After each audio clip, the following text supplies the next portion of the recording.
మహాభారతంలో వింటూ ఉంటాం. ఈ దుష్ట కూటమి ఏదైతే ఉందో, మూడు పార్టీల కూటమి, వీళ్ళు దేనికైనా కానీ తెగబడి ఎలాగైనా సరే ఒక విధమైనటువంటి అలజడి, ఒక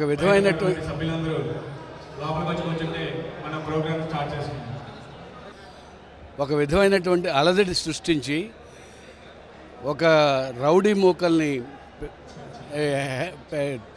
కూడవేసుకొని ఆ రౌడీ మూకలతో రేపు ఎలక్షన్ రోజు కూడా ఇలాంటి దుశ్చర్యలకు పాల్పడి ఓటింగ్ శాతాన్ని తగ్గించే విధంగా ఈ చర్యలు కనపడుతూ ఉన్నాయి. అంటే ఎంత కిరాతకానికి కూడగట్టుకున్నారంటే, ఒక ముఖ్యమంత్రి మీద, అది కూడా ఆయన బహిరంగంగా బస్సు పైన యాత్రలో పోతూ ఉంటే ఇంత దాడికి దిగరాటం అనేది మరి చంద్రబాబు నాయుడు గారి నీచ మనస్తత్వం తెలియజేస్తుంది. దాంతోపాటుగా దత్తపుత్రుడు కానివ్వండి, అలాగే ఈ కూటమికి నేతృత్వం వహిస్తున్నటువంటి బీజేపీ నేతృత్వం కానివ్వండి, వీరందరినీ కూడా కట్టగట్టి బంగాళాఖాతంలో పడేసేటటువంటి రోజు వస్తుంది. కాబట్టి అదేదో రాకుండా మనమేదో అలజడి సృష్టించి ఏదో చేద్దామనేటటువంటి ప్రయత్నం మాత్రం చేస్తున్నారు. ఆ ప్రయత్నం అన్నీ విఫల ప్రయత్నమే. కానీ అదృష్టవశాత్తు కంటికి తగలకుండా పైన తగలటం వలన పెద్ద ప్రమాదం నుంచి బయటపడ్డారు మన ముఖ్యమంత్రి గారు. మరి మన జగన్మోహన్ రెడ్డి గారి అభిమానులు కానివ్వండి, మన వైఎస్ఆర్ పార్టీ సైనికులు కానివ్వండి, ఈ దుశ్చర్యకి మనం మళ్ళీ తిరుగుబాటు చేయకుండా సంయమనం పాటించి, ఇది ఎలక్షన్ కాబట్టి ఎలక్షన్లో ఏ విధమైనటువంటి లబ్ధి పొందడానికి వాళ్ళు చేస్తున్నారో అది కానివ్వకుండా మనం వాళ్ళని విఫల ప్రయత్నం కిందనే ఉంచుదాం. మనం వచ్చిన తర్వాత ఏమి చర్యలు తీసుకోవాలో, ఎవరి మీద ఏ విధమైనటువంటి చర్యలు తీసుకోవాలో చూద్దాం. ఇందులో నాకు అనిపిస్తుంది, గురజాలలో పోటీ చేస్తున్నటువంటి తెలుగుదేశం పార్టీ నాయకులు ఎర్రపతినేని శ్రీనివాసరావు గారి హస్తం కూడా ఉందేమోననే అనుమానం వస్తుంది. ఎందుకంటే ఇలాంటి పనులు ఆయనకి వెనతో పెట్టినటువంటి విద్య. నా మీద కూడా అక్రమ్ మైనింగ్ చేసినప్పుడు మర్డర్ కేసులు పెట్టాడు, మళ్ళీ దాని తర్వాత ఎస్సీ ఎస్టీ కేసు పెట్టాడు, దాని తర్వాత ఫోర్జరీ కేసులు పెట్టాడు, ఇక అనేకమైనటువంటి కేసులు పెట్టాడు. దాడికి కూడా పాల్పడ్డాడు. అదేదో తప్పించుకోవడం బట్టి సరిపోయింది, కానీ లేకపోయినట్లయితే మనం ఇది చేసేవాళ్ళం. సో ఇట్లా ఈ విధమైనటువంటి చర్యలు కొంతమంది నాయకులు ప్రోత్సహిస్తే తప్ప ఎవరో ఒకరు ధైర్యంగా కూడగట్టుకొని మాత్రం రారు. అది ఎర్రపతినేని శ్రీనివాసరావు గారా, లేకపోతే బోండా ఉమ్మ గారా, లేకపోతే మరొకరా, ఎవరో ఒకరు ప్రోత్సహిస్తే తప్పితే ఈ దుశ్చర్యకి పాల్పడటానికి అంత సాహసం చెయ్యరు. ఎందుకంటే ఇది అందరిలో గుంపులో ఉన్నటువంటి విషయం కాబట్టి ఇది తప్పకుండా వాళ్ళ హస్తం ఉంది దీని వెనకాతల. దీన్ని పూర్తిగా మనందరం కూడా ఖండించాలి.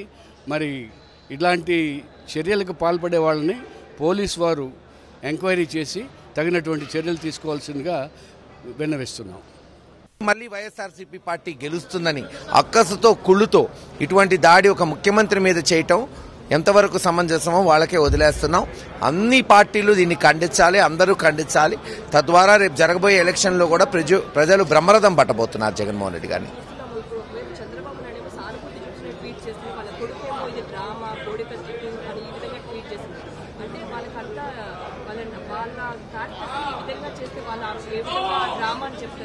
అదే వాళ్ళలో ఒకళ్ళకొకళ్ళకి పొంతనుండదు.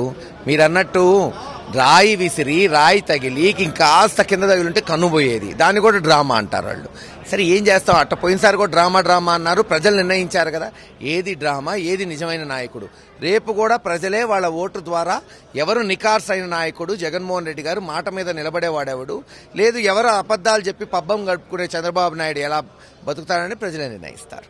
ఇది అత్యంత హేయమైన చర్య, ఇది పిరికి పందల చర్యగా అభివర్ణిస్తున్నాం. ఎందుకంటే డైరెక్ట్గా ప్రజాక్షేత్రంలో గౌరవ ముఖ్యమంత్రి వర్యులు శ్రీ వైఎస్ జగన్మోహన్ రెడ్డి గారిని ఎదుర్కోలేక వీళ్ళు చేసే కుట్రలు కుతంత్రాలు ఈ విధంగా ఉన్నాయి.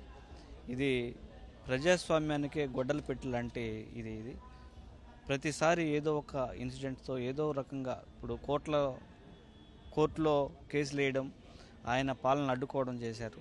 అది వాళ్ళు ఏం చేయలేకుండా పోయారు. అల్టిమేట్గా ఆయన ఏదైతే పేద ప్రజలకు అండగా ఉండాలో అది ఆయన కోరిక మేరకు రాష్ట్రంలో ఉన్నటువంటి పేద ప్రజలకు అందరికీ అండగా నిలబడ్డాడు. ఈరోజు ఆయన బస్సు యాత్ర చేస్తుంటే వస్తున్నటువంటి ప్రజాదరణ చూసి ఓర్వలేక చేసినటువంటి ఈ కుట్రని తీవ్రంగా ఖండిస్తున్నాం, హెచ్చరిస్తున్నాం. చంద్రబాబు నాయుడు గారు, మీరు ఎప్పటికైనా ఈ మానుకోండి.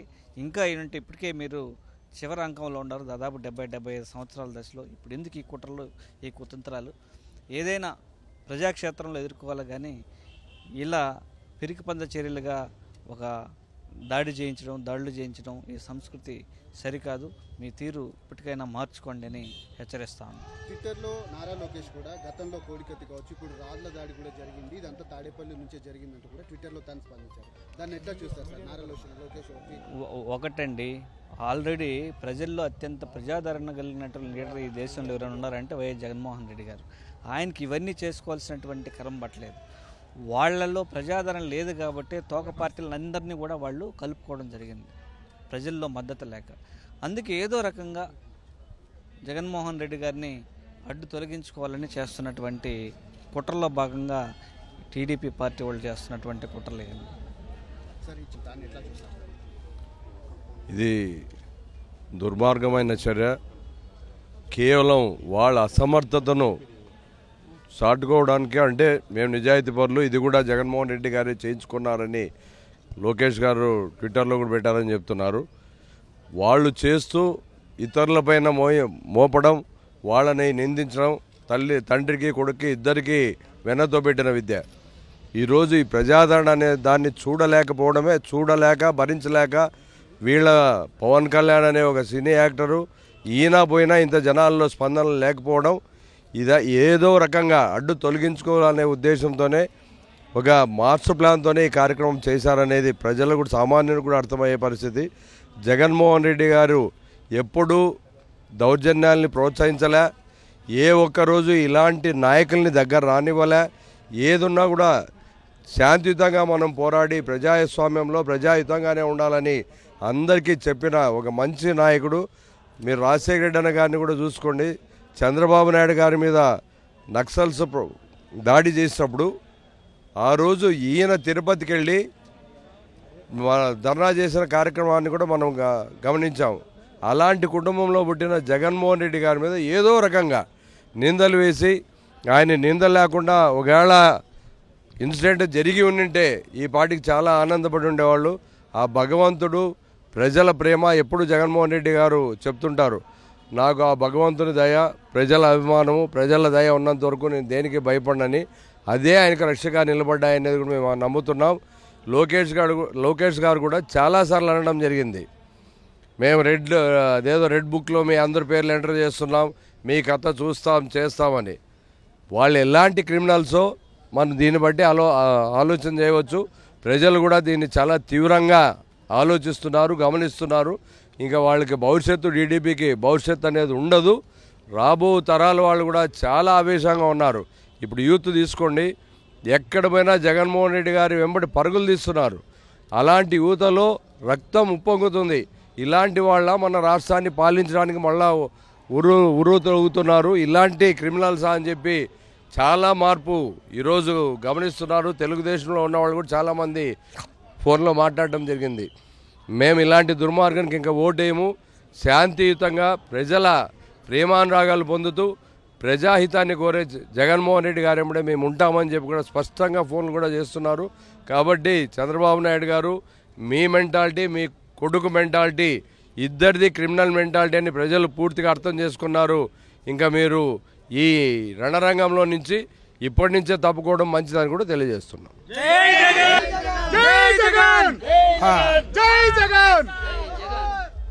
ముఖ్యంగా మన నాయకుడు, అధినేత, ఎంతో ప్రజాభిమానాన్ని చూరగొన్నటువంటి మహానేత అయినటువంటి ముఖ్యమంత్రి డాక్టర్ వైఎస్ జగన్మోహన్ రెడ్డి గారి మీద దాడి జరగడం చాలా దురదృష్టకరం. ముఖ్యంగా చంద్రబాబు నాయుడు, నీ విషయం 78 నుంచి నేను రాజకీయంగా నీ యొక్క నడవడిక, నీ ప్రవర్తన చూస్తూనే ఉన్నాను. ఏనాడు కూడా నువ్వు ఒక సరైన మార్గంలో ఆలోచించినటువంటి సంఘటనే లేదు. కనుక మీరు ఇప్పటికైనా మనసు మార్చుకొని ప్రజల యొక్క అభిప్రాయాన్ని గౌరవించు, ప్రజలిచ్చే తీర్పును గౌరవించి, ప్రజలు ఆయన పట్ల చూపించేటువంటి అశేషమైనటువంటి ప్రేమాప్యాయతలు మీరు అర్థం చేసుకొని నువ్వు ప్రతిపక్షంలో ఉన్న అధికారంలో ఉన్న నీ బాధ్యతను నిర్వహిస్తే బాగుంటుందని, రాబోయే రోజుల్లో రేపు మే 13 ఎన్నికలు జరిగినప్పుడు 175 కలిసిన ఆశ్చర్యం లేదు. జనం ఆల్రెడీ నిర్ణయం చేసుకొని ఉన్నారు. నీకు ఇదే చివరి ఎలక్షను. మీరు ఇక ఏమాత్రం కూడా మీ మనసు మార్చుకొని ఎల్లో మీడియా మీరు కానీ, లేకపోతే TV5 కానీ, లేకపోతే ABN కానీ, లేకపోతే రామోజీరావు కానీ మీరు మార్చుకోకపోతే ప్రజలే మీకు తగినటువంటి గుణపాఠం చెప్తారనేటువంటి ఏమాత్రం కూడా సంశయం లేదు. కాబట్టి మిమ్మల్ని ఇవాళ అశేష ప్రజానికం అంతా కూడా ఎంతో దీని మీద బాధపడుతూ ఉన్నారు.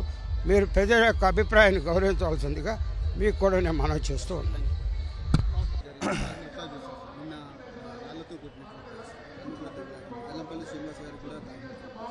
దాన్ని ఎట్లా చూస్తుంది? ఎన్నికలు జరగబోతున్నటువంటి నేపథ్యంలో నారా లోకేష్ కూడా ఇదంతా తాడేపల్లి నుంచి జరిగినటువంటి ప్లాన్ అంటూ కూడా కొంత ట్వీట్ చేసినటువంటి పరిస్థితి ఎట్లా చూస్తారు? అంటే ఇక్కడ ఒకటి, రాష్ట్ర ముఖ్యమంత్రి జగన్మోహన్ రెడ్డి గారు ఆయన ఎజెండా ఒకటే. ఈ రాష్ట్రం సంక్షేమం, అభివృద్ధి ఈ రెండింటినీ 2 కళ్ళగా చేసిన సందర్భం. 5 సంవత్సరాల పరిపాలనలో ఈ రాష్ట్రంలో సుమారు 80% మందికి సంక్షేమం అందించిన ముఖ్యమంత్రిగా మళ్ళీ ఎలక్షన్స్లో వైనాట్ 175 175 సీట్లలో విజయం సాధించే విధంగా ఈ రాష్ట్ర ముఖ్యమంత్రి జగన్మోహన్ రెడ్డి గారిని ప్రజలు ఆశీర్వదిస్తూ ఉన్నారు. ఎప్పుడైతే జగన్మోహన్ రెడ్డి గారు బస్సు యాత్ర ఎలక్షన్ సంబంధించి స్టార్ట్ చేశారో ప్రజలు నిరాజనాలు పడతా ఉన్నారు. ఇది ఓర్వలేక ప్రజలు ముఖ్యమంత్రి జగన్మోహన్ రెడ్డి గారికి పడుతున్న నిరాజనాన్ని ఓర్వలేక అట్ ది సేమ్ టైం ప్రతిపక్షాలైన చంద్రబాబు నాయుడు గారి సభ కావచ్చు, లేదు లోకేష్ సభ కావచ్చు, లేదు పవన్ కళ్యాణ్ సభ కావచ్చు, ప్రజలు లేక ఒక జగన్మోహన్ రెడ్డి గారి మీద దాడి చేసేంత నికృష్టమైన చర్యని ఈరోజు తీసుకురావటం అనేది ప్రజలు నిజంగా ఇక్కడ ఒకటి రాష్ట్ర ముఖ్యమంత్రి గారి యొక్క సహనం, మంచితనం ప్లస్ రాష్ట్రంలో ఎటువంటి చిన్న ఇన్సిడెంట్ జరగకూడదు అని చెప్పి ఆ రకంగా ఈ 5 సంవత్సరాల పరిపాలన చేయటం జరిగింది.